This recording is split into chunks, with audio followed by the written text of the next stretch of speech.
오늘 왕정시대 36번째 시간 우리 광야학교라는 말씀으로 함께 은혜 나누기를 원합니다. 특별히 오늘 말씀을 받을 때 하나님께서 나를 표적 삼아 나에게 주시는 말씀으로 여러분 아멘으로 받으시기를 간절히 소망합니다.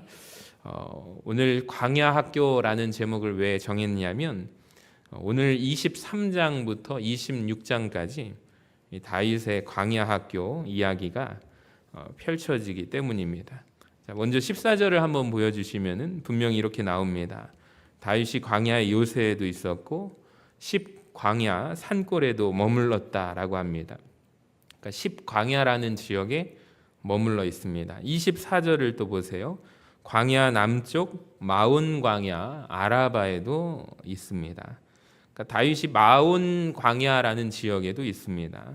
자, 이곳은 마온 광야 곧 마온 황무지라고도 불리게 되는 장소인데요. 25절 중간에 보면 이렇게 나와 있죠. 사울이 듣고 나온 황무지로 다윗을 따라갔다. 이곳은 정말로 황폐한 땅입니다. 황무지입니다. 자, 29절을 보세요. 다윗이 거기서 올라가서 어디에 머물게 되죠? 엔게디 요새라는 곳에 머물게 됩니다. 엔게디 요새가 어디일까요? 우리가 다다음 시간에 24장을 읽어보게 될 때 1절에 이렇게 되어 있습니다. 보여주시면은 다윗이 엔게디 광야에 있더이다 하니, 그러니까 여전히 이것도 광야 지역입니다. 자, 이 다음에는 다윗이 또 어디를 갈까요? 25장 1절을 보여주시면 같이 읽어봅니다. 시작. 다윗이 일어나 바란 광야로 내려가니라. 그러니까 광야를 향해서 다 돌고 있는 다윗의 모습을 우리가 말씀을 통해서 알 수가 있습니다. 그리고 잠깐 갈멜 지역에 갔다가 거기에서 아비가일과 나발 이야기가 나오게 되죠. 그리고 26장 1절에 가게 되면은 10광야로 이제 다시 돌아오게 됩니다. 그러니까 다윗이 23장에서부터 26장까지 다 광야 지역을 누비고 다니다가 이제 다시 10광야로 돌아오게 되게 되는 것입니다. 제가 사진을 좀 가져왔는데 10광야가 어디냐면 이곳입니다. 어떻습니까, 여러분? 보기만 해도 좀 숨이 막히지 않습니까? 황무지죠. 그 다음에 또 보여주시면 마온 광야, 마온 황무지라고 하고, 또 엔게디 광야, 엔게디 황무지라고도 하고, 바란 광야 한번 보여주시면 위성 사진이거든요.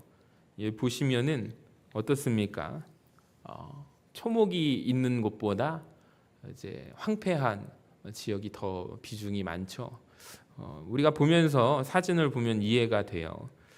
그가 머물던 곳이 우리가 찾아보게 되었습니다. 보면은 나무 한 그루도 찾기가 어려운 그런 황폐한 땅을 다윗이 그쪽에서 방황하고 있습니다. 저는 먼저 광야에 대해서 말씀을 드리고 싶어요. 광야 학교. 광야는 어떤 곳입니까? 이곳은 먹을 곳이 없습니다. 마실 물도 없습니다. 그러니까 광야에 대한 지리적인 설명이고, 더 중요한 것은 이스라엘 백성들에게 있어서 광야가 갖는 의미가 있거든요. 이것은 하나님께서 훈련시키는 광야 학교, 훈련 장소입니다. 그러니까 하나님의 사람들이 이곳 광야에서 준비가 되어지게 됩니다. 대표적으로 모세라는 인물이 이 광야에서 훈련받게 되었고 준비가 되죠. 오늘 또 다윗을 보니까 다윗이 광야에서 하나님의 사람으로, 하나님의 도구로, 하나님께서 쓰시는 왕으로 준비가 되고 있습니다. 예수님도 마찬가지. 예수님께서도 광야에서 훈련받으셨고요. 세례 요한도 마찬가지입니다. 광야에서 있었습니다. 성경에서 광야라고 하는 의미가 갖는 것은 하나님께서 하나님의 사람들을 필수적으로 준비하기 위해서 광야 학교에 보내셔서 입학시키시고 또 졸업까지 하나님께서 훈련하시고 키우시는 장소입니다.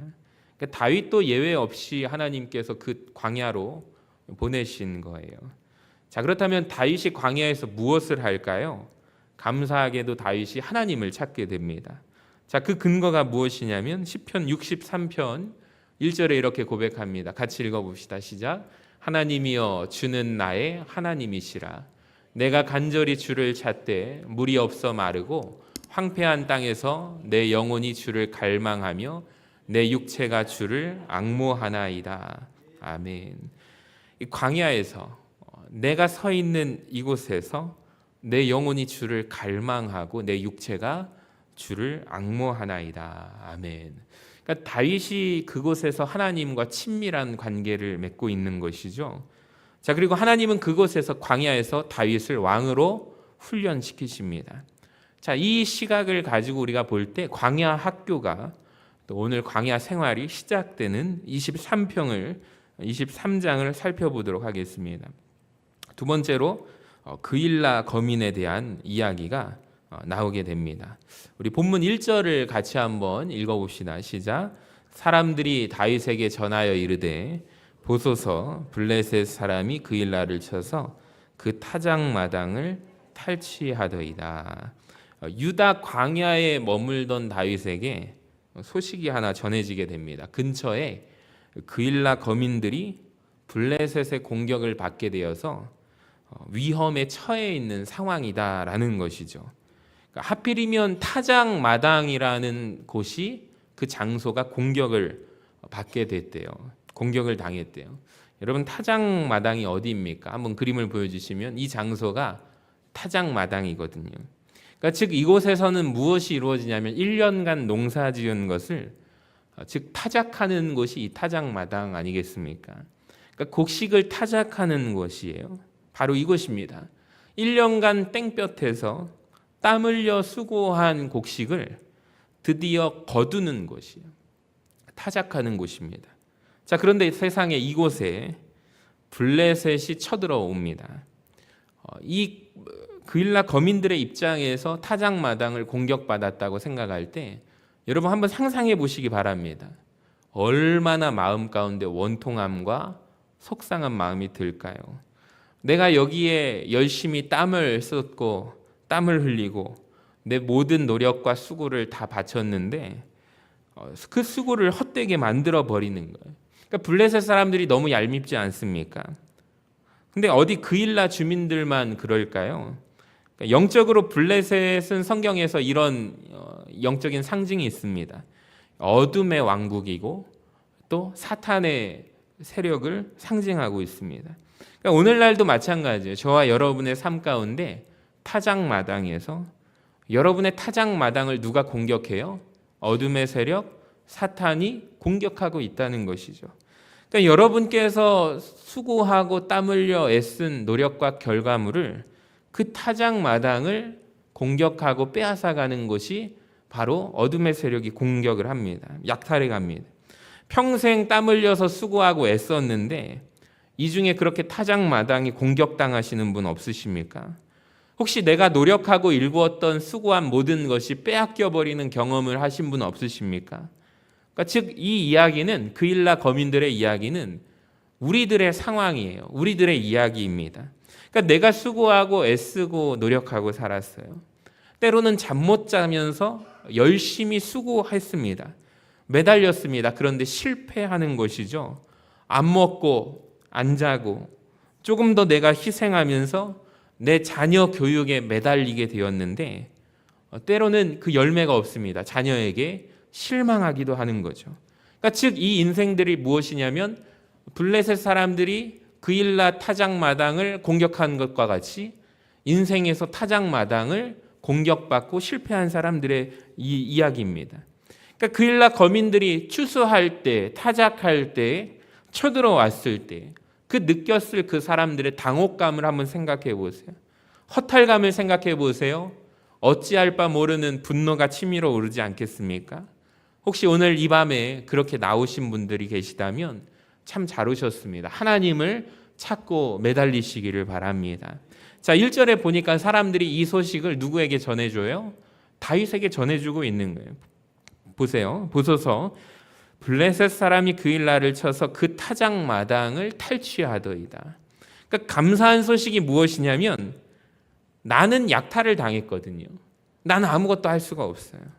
누군가가 나의 이 문제를 하나님의 사람 다윗에게 전달해 주었다는 것이 참 감사하지 않습니까? 그리고 이 문제를 가지고 다윗이 하나님께 어떻게 할까요? 하나님 앞에 기도하면서 나아갑니다. 2절을 보세요. 같이 읽어봅시다. 시작. 이에 다윗이 여호와께 묻자와 이르되 내가 가서 이 블레셋 사람들을 치리이까?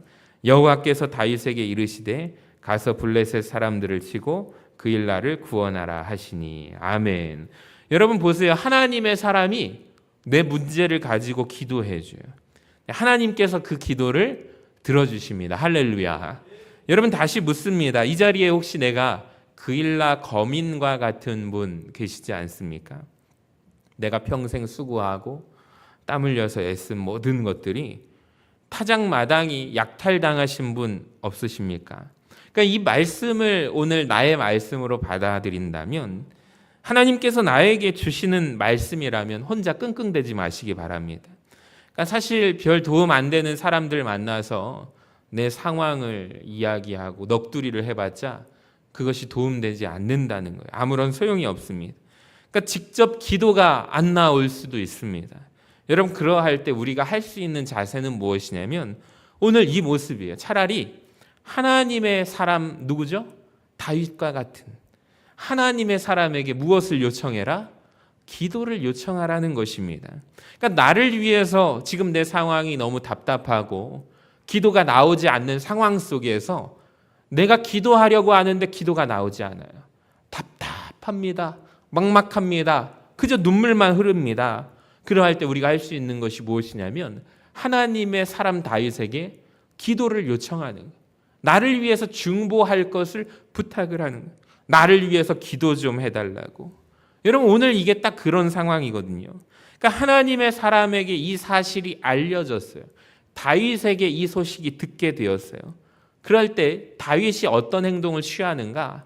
하나님 앞에 그 기도 제목을 가지고 그가 기도한다는 것입니다.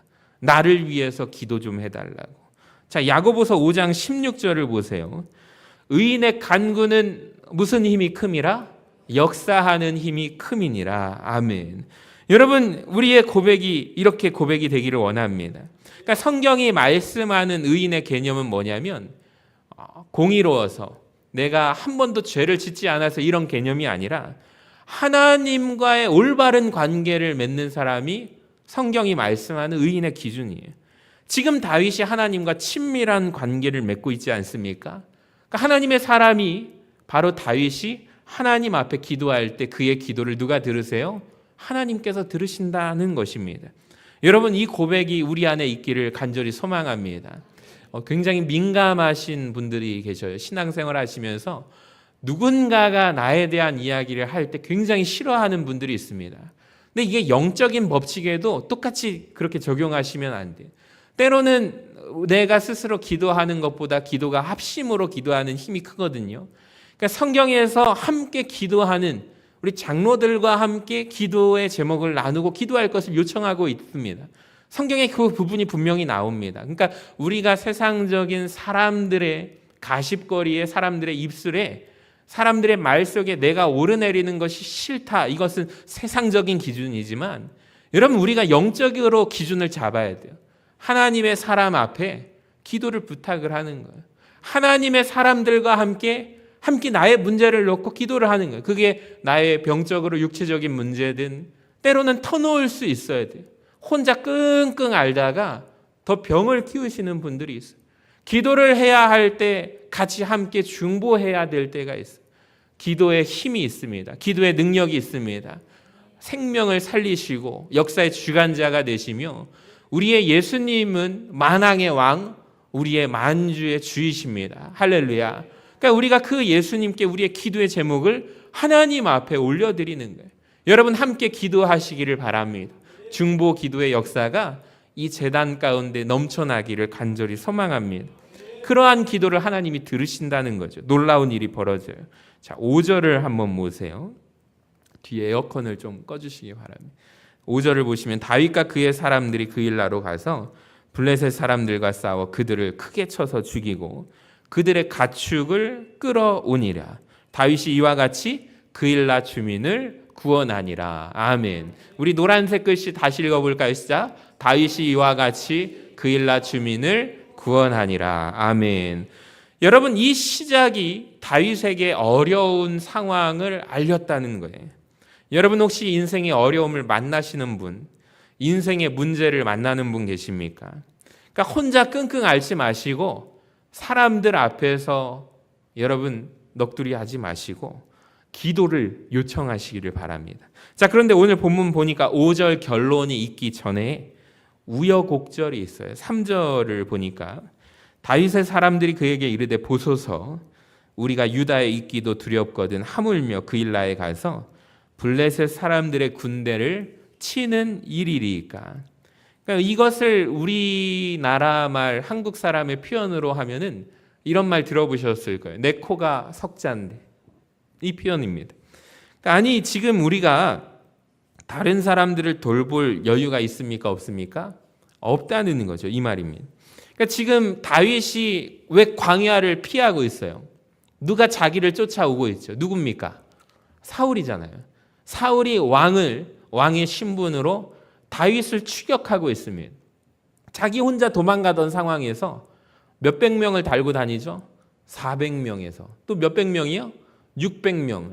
그러니까 이게 남자 숫자만 그렇게 친다면은 곱하기 4를 해보시면은 그 가족들이 함께 있을 것 아닙니까? 그러니까 어마어마한 숫자가 같이 피해서 도망다니고 쫓기고 있는 상황이 다윗의 상황이잖아요. 그러니까 자기 상황을 볼 때 지금 남을 도울 수 있는 처지가 아니라는 거예요.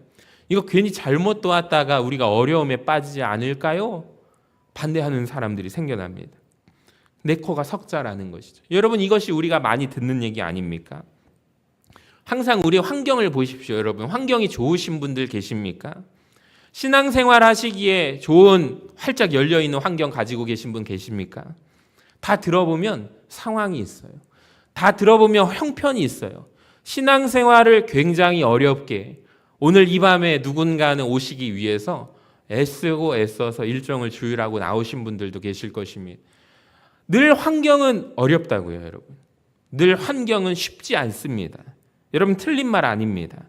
다윗도 마찬가지예요. 다윗의 환경은 쉽지 않습니다. 쫓기는 상황이에요. 정말 이 표현이 딱이에요. 내 코가 석자라는 표현이 다윗의 상황이에요. 제가 찾아봤어요. 내 코가 석자인데 이게 무슨 뜻일까? 콧물이 석자 내려온 상태라는 거예요. 여러분 혹시 처음 듣는 분 계시죠? 그러니까 내 코를 지금 닦아야 된다는 상황이거든요. 그러니까 다윗이 듣고 보니까 그 말이 맞아요. 내 상황이 그런 상황이에요. 그래서 하나님 앞에 기도합니다. 4절을 보세요. 다윗이 여호와께 다시 묻자온대. 하나님, 맞습니다. 제 상황이 내 코가 석자입니다. 어떻게 해야 될까요, 하나님? 그런데 여호와께서 대답하시되 그래도 일어나 그일라로 내려가라. 블레셋 사람들을 내 손에 넘기리라. 아멘. 여러분 참 놀랍습니다. 내 상황과 형편과 처지를 볼 때 누군가를 도울 수 있는 상황 아니거든요.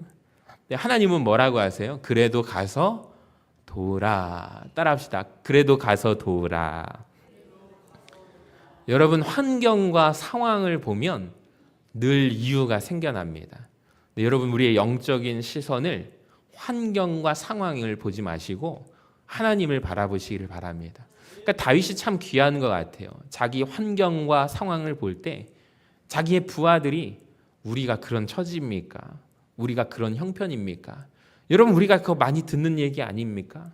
때로는 하나님의 일, 주의 일을 해야 할 때 감동을 받았어요. 근데 배우자가 우리가 그런 형편이 돼. 다시 생각해 보라고. 우리 못한다고. 지금 우리 형편으로 어떻게 그 일을 감당하겠냐고.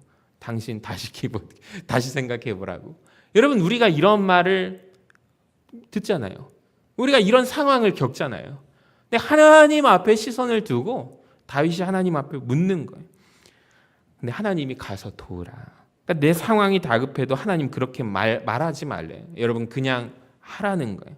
그러니까 어떤 말씀을 읽어도 어떤 말씀을 들어도 여러분 적용이 중요합니다. 우리의 상황 가운데 우리의 교회에 적용하기를 원합니다. 여러분 솔직히 인정합시다. 아까 말씀드렸잖아요. 내 환경이 활짝 열려 있는 분 없습니다. 은퇴하고 새벽기도 나오시겠다. 근데 은퇴해보면 더 바쁘대요. 더 바쁘대요. 그래서 더 못 나와요. 그러니까 늘 항상 이유가 있는 거예요. 내가 기도의 자리를 이 자리를 지키고 새벽에 나와서 기도한다는 게 쉽지 않잖아요. 늘 어렵다고요. 근데 늘 어려운 가운데서 우리가 어떻게 해야 될까요? 환경을 매일 핑계 대시겠습니까? 솔직히 내 상황과 환경은, 내 건강은, 내 형편은 코는 석자예요. 아닌 적이 언제 있었나요? 넉넉한 적이 언제 있었나요? 근데 내 문제가 해결된 다음에 뭐라고 말해요? 언제 해결될 건데요? 그러니까 항상 우리 상황은 마찬가지라니까요. 그러니까 나는 문제 가운데 있다는 거예요. 여러분 그런 얘기 하지 마세요. 하나님이 그런 말 하지 말아요. 내 코가 석자라고 못한다고 안 된다고 하지 말래요. 그러니까 하나님은 하라고 하세요. 그리고 하나님이 하시는 자를 축복하시는 줄로 믿습니다. 잠언 24장 11절을 보세요. 굉장히 중요합니다. 너는 사망으로 끌려가는 자를 어떻게 하래요? 건져주래요. 살육을 당하게 된 자를 어떻게 하래요? 구원하래요. 그러니까 몰랐다고 말하지 말래요. 핑계대지 말래요. 누가 아세요? 하나님은 아신다는 거예요. 각 사람의 행위대로 갚아주실 테니까 도와주래요. 할렐루야. 그러니까 실제로 이 말씀에 순종해서 다윗이 그일라 거민들, 그 주민들을 자기 상황에서는 도울 수 없는 상황에서 누가 하라는 거예요? 하나님께서 하라. 하나님께서 도와라. 그렇게 가서 구하고 났더니 어떤 일이 벌어지게 되느냐. 여러분 잘 보세요. 5절을 다시 한번 볼게요. 같이 읽어봅시다. 시작. 다윗과 그의 사람들이 그일라로 가서 블레셋 사람들과 싸워 그들을 크게 쳐서 죽이고 그들의 가축을 끌어오니라. 다윗이 이와 같이 그일라 주민을 구원하니라. 아멘. 여러분 여기 보세요. 잘 보시면 다시 한번 말씀을 보시면 그들의 가축을 끌어오느니라. 저는 이 부분을 강조하겠습니다. 그러니까 다윗이 그일라 거민들을 가서 도와줬어요. 싸워서 구원해 줬어요. 그리고 블레셋 사람들의 가축을 다 끌고 왔대요. 가지고 왔다는 거예요.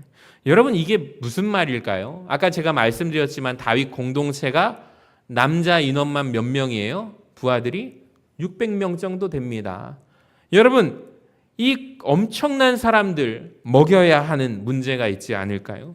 우리 주일날 설교 오병이어에 대해서 하나님 말씀 앞에 계산할 거면 제대로 계산하자고 했잖아요. 빌립처럼 야고보처럼 계산하지 말고 뭐라고 하자고 했죠? 예수님은 무한대 공식을 넣어서 우리가 제대로 계산하자고 말을 했습니다.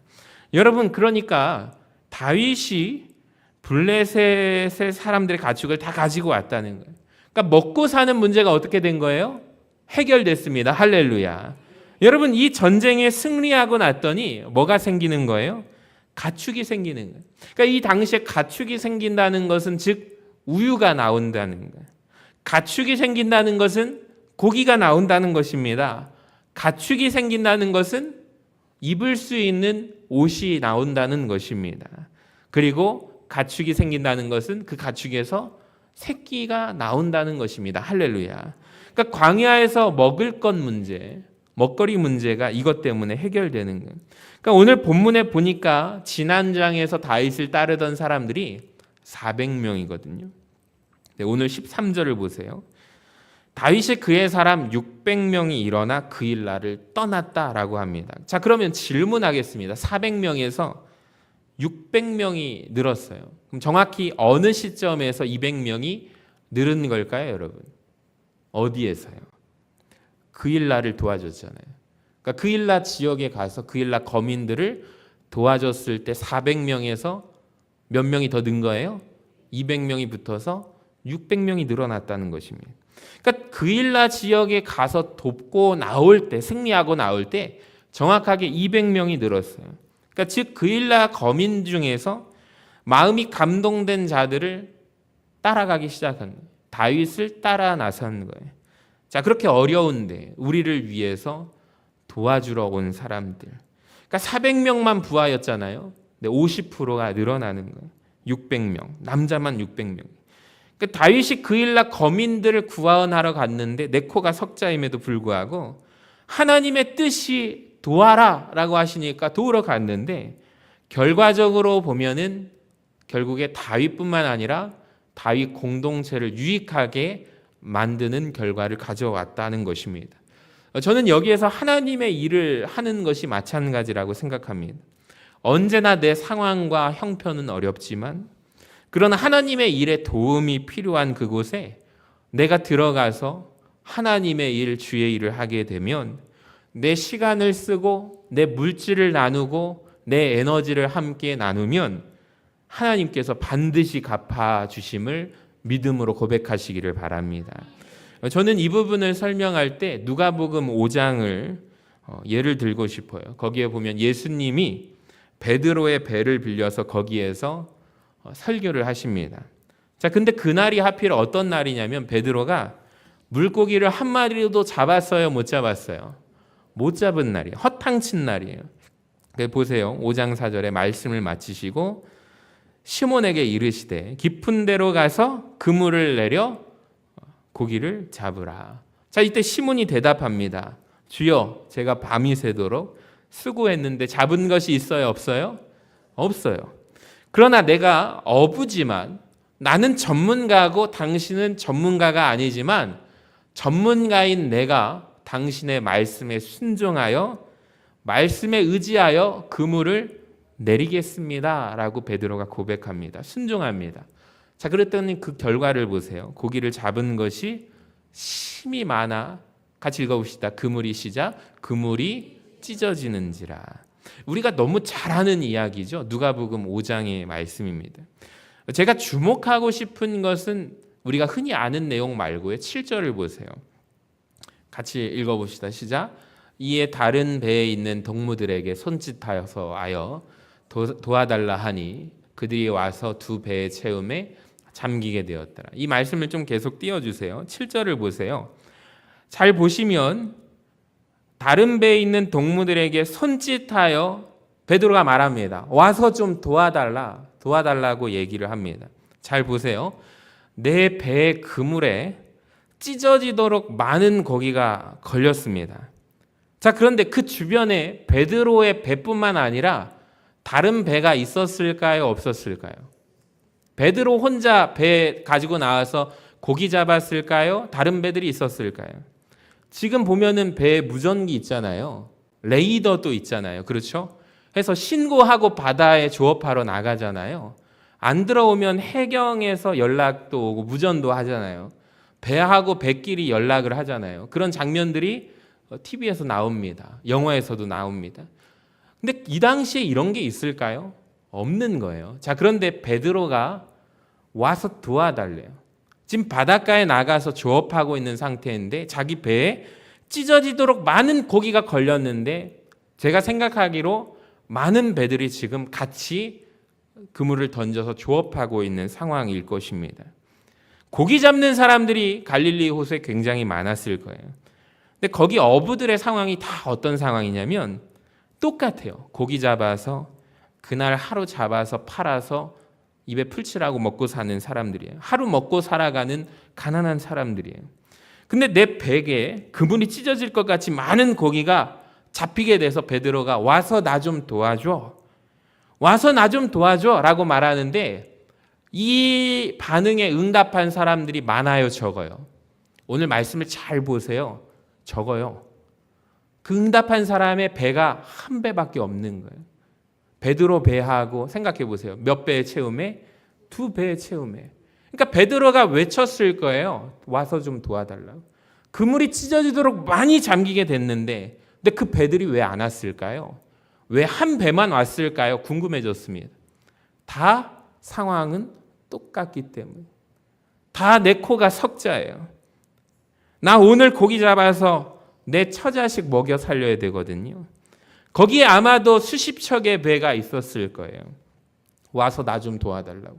그물이 찢어지도록 지금 잡히고 있다고. 근데 아무도 안 오다가 한 척의 배가 오는 거예요. 딱 한 척의 배. 그러니까 성경에 보면 두 배에 채웠다고 말하잖아요.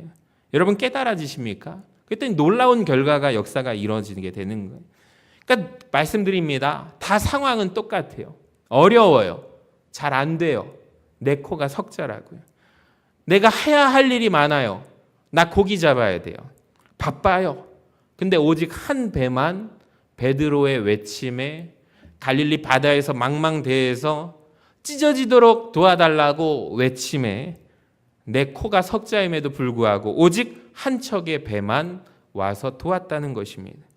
자, 그랬더니 그 결과가 그 두 척의 배가 가라앉을 정도로, 고기에 완전히 잠길 정도로 배가 가득하게 되었대요. 이 부분을 어린이 성경에서 어린이 그림으로 보니까 이 배에 그물이 이렇게 봉긋하게 낙타 봉우리처럼 이 그물에 고기가 잡힌 모습을 그려놨는데 참 이게 맞다라는 생각이 제가 들었어요. 말씀을 묵상하면서 어떤 생각이 들었는지 한번 들어보세요. 이렇게 한번 적용해 보고 싶어요. 우리 교회에 하나님께서 앞으로 그물이 찢어지도록 많은 고기들을 보내주실 줄로 믿습니다. 많은 고기라고 하니까 뭔 소린가, 많은 영혼들을 보내주실 줄로 믿습니다. 그러니까 하나님께서 참 감사한 것이, 제가 부임하고 처음 들었던 속마음을 말씀드릴게요. 하나님, 건축이 돼야, 우리 교회 건축 말고요, 이쪽 아파트 감나무골이 건축이 돼야 새로운 사람들이 오지 않을까요? 라는 생각이 사실 들었던 것은 사실입니다. 근데 참 너무 감사하게 해마다 하나님의 사람들 계속해서 보내주십니다. 할렐루야. 그래서 우리 처음에 저 5년 동안 어느 한 해는 진짜 장례를 많이 했어요.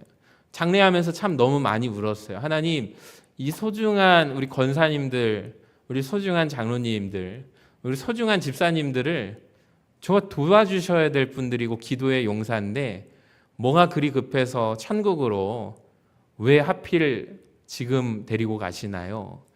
5년만 더 계시면 안 됩니까? 라는 마음이 들었던 게 제 마음이에요. 그리고 그 빈자리가 장례를 마치고 와서 그 앉는 자리들 있으시잖아요. 이 볼 때마다 마음이 미어졌어요. 막 울컥했어요. 설교를 진행하다가 너무 힘들 정도로 마음이 아파서 때로는 제가 그쪽 자리를 안 보고 설교를 했어요. 눈물 나니까요. 너무 슬펐어요. 그런데 그때마다 하나님께서 한 주 지나고 한 달이 지나면 그 자리에 새로운 가족들을 보내주셨어요. 할렐루야. 그 자리를 지키고 앉으시고 예배를 함께 드릴 때마다 제가 너무 놀라운 거예요. 하나님의 역사는 비록 이 감나무골이 재개발돼야 새로운 사람들이 올 거라는 저의 착각을, 그 전도의 문을 하나님이 열어주시고 하나님이 역사하심을 제가 느낍니다. 근데 여러분, 우리가 기억해야 할 것이 앞으로 더 많은 영혼들을 보내주실 거예요. 더 많은 영혼들을 찢어지도록 보내주실 거예요. 여러분, 그러면은 저 혼자 해야 될까요? 어떻게 해야 될까요? 같이 찢어지도록 많은 고기를 하나님이 보내주시면 아마 우리가 외칠걸요. 제가 그러니까 괜히 목사님이 강단에서 도와주세요, 도와주세요, 도와주세요. 제가 그렇게 얘기하잖아요. 언제 주로 많이 해요? 연말 연초. 그렇죠. 여러분 사역 그 카드 지원서 받을 때 부서에 들어와 주세요. 우리 교사로 좀 신청해 주세요. 근데 그때마다 어떤 한 분이 기가 막힌 대답을 했어요. 어떻게 지원하셨어요? 그랬더니 목사님이 정말 불쌍해 보여서 지원했다는 거예요. 할렐루야. 그래서 제가 더 불쌍해 보이면은 우리 많은 분들이 지원해 주시지 않을까라는 생각을 했는데 어떤 분이 그래요. 목사님, 체면 좀 차리셔야 되지 않겠습니까? 또 그 말도 맞아요. 너무 불쌍해 보이면 또 안 될 것 같아 해가지고 적절하게 불쌍해 보이면 하나님께서 보내주시지 않을까 생각도 듭니다. 근데 여러분, 앞으로 더 외칠 거예요. 근데도 꿈쩍 안 하시는 분들이 있다고요. 근데 얘기 들어보면 다 이해가 됩니다. 내 코가 석자예요. 빨리 지금 내 코 닦아야 되는 거예요. 목사님 미안해요. 내 코 닦아야 되느라 바쁘느라 지금 못할 것 같아요. 근데 어려움 속에서 사역을 하게 됩니다. 기회가 내 건강 문제, 우리 권사님들 다리 많이 불편하시죠? 인공관절 넣으면 뛸 듯이 우리 교회 전도하고 다니실 것 같죠? 아니요, 더 바빠져요.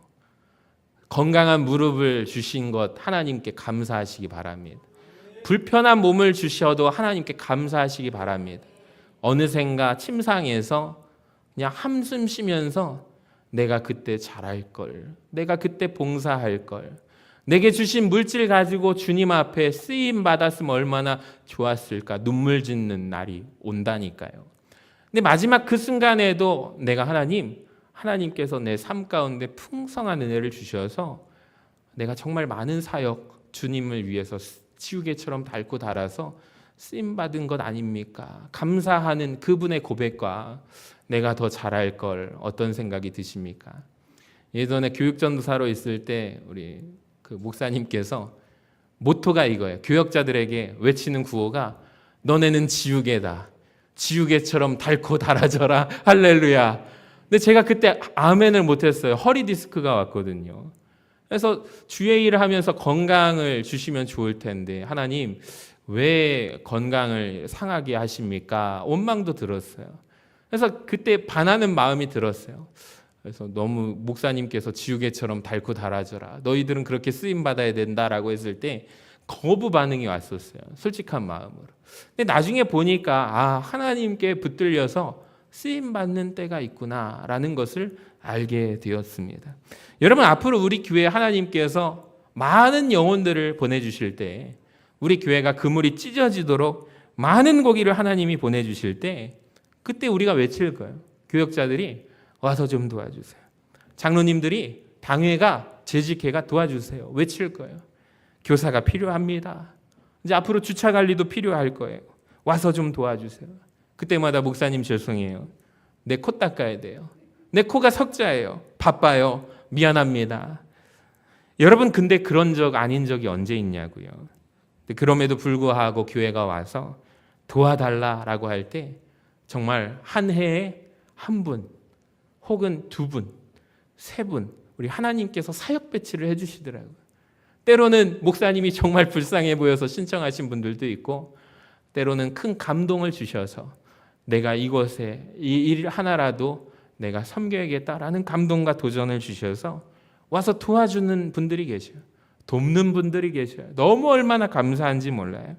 여러분 오늘 말씀 그대로 그렇게 돕는 분들에게 하나님께서 그들의 인생의 배를 가득 채워주시기를 주님의 이름으로 간절히 축원합니다. 이게 저는 하나님 나라의 비밀이라고 말씀드리고 싶어요. 비밀이에요. 다윗이 내 코가 석자였다고요. 도울 수 있는 형편이 아니었지만 그런데도 돕는 것이 하나님의 뜻이었습니다. 말씀을 마칩니다. 그 일라 거민들이 타작마당을 공격당해요. 내가 땀을 흘리고 수고하고 일군 모든 것이 공격당해요. 어떻게 해결하겠습니까? 기도할 힘도 없는데. 그때마다 여러분 하나님의 사람들에게 기도를 요청하시기를 바랍니다. 내 코가 석자라고 얘기하지 마세요. 환경을 탓하지 마세요. 환경을 바라보면 바뀌지 않습니다.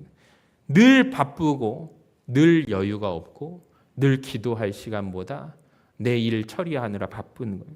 여러분 지금 그거 하는 것이 하나님의 뜻이라고 말씀하십니다. 와서 도와달라. 이 요청에 응답하면 여러분의 인생의 배도 잠기는 은혜가 넘치게 될 줄로 믿습니다. 이 축복이 여러분에게 함께 하시기를 주님의 이름으로 간절히 축원합니다.